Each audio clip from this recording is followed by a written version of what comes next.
और बड़ी खबर आपको बता दें, नोएडा इंजीनियर की मौत मामले में सीबीआई की एंट्री हो गई है। एमजेड विजटाउन बिल्डर पर सीबीआई का शिकंजा। स्पोर्ट्स सिटी आवंटन में एमजेड विजटाउन की भूमिका की जांच होगी और इस पूरे मामले से जुड़ी फाइल सीबीआई लेकर गई है। नोएडा प्राधिकरण से एमजेड विजटाउन की फाइल ले गई सीबीआई। इस पूरे घटनाक्रम में अब सीबीआई की एंट्री हो गई है और अब देखिए कि जो जांच है वो अलग तरीके से चलती हुई नजर आएगी और ये पूरी जांच प्रक्रिया जब होगी तो देखना ये है कि किस तरीके से तमाम बातें सामने आती हैं, क्योंकि अब इस पूरे मामले में सीबीआई की एंट्री होते हुए नजर आ रही है। अब सीबीआई जो है इस पूरे मामले में फाइल्स लेकर गई है।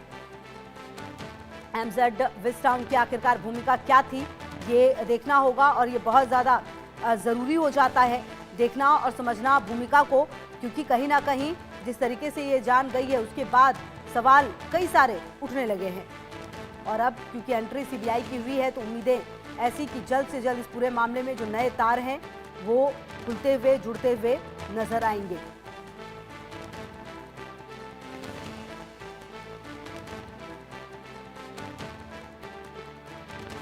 तो आपको बता दूं कि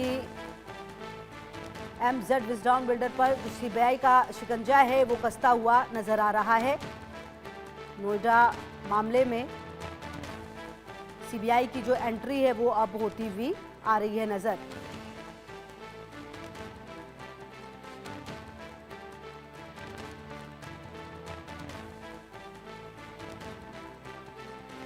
क्योंकि आपको बता दें कि इस पूरे घटनाक्रम में कई जगहों पर सवाल उठे, कई बार कई सारी चीज़ें हैं जिसकी अब जांच हो रही है लगातार, लेकिन कहीं ना कहीं बताया ये भी जा रहा है कि इस पूरे मामले में आपको बता दें कि क्योंकि एनजीटी ने भी स्वतः संज्ञान लिया और लगातार इस पूरे घटनाक्रम पर कई वो लूपहोल हैं जिसको अब ढूंढने की कोशिश जो है वो की जा रही है।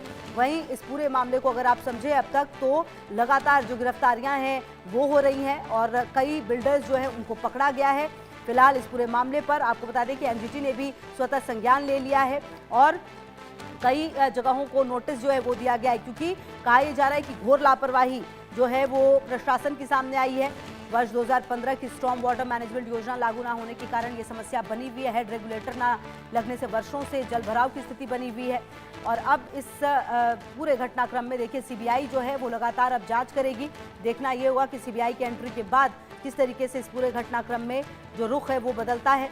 आपको बता दें कि सॉफ्टवेयर इंजीनियर युवराज मेहता की मौत ग्रेटर नोएडा के सेक्टर 150 के पास एक दर्दनाक हादसे में हुई, जिसमें उनकी कार जो है पानी में डूब गई। एनडीआरएफ की टीम ने घटना के लगभग 3 दिन बाद पानी से डूबी हुई कार को भी बाहर निकाला।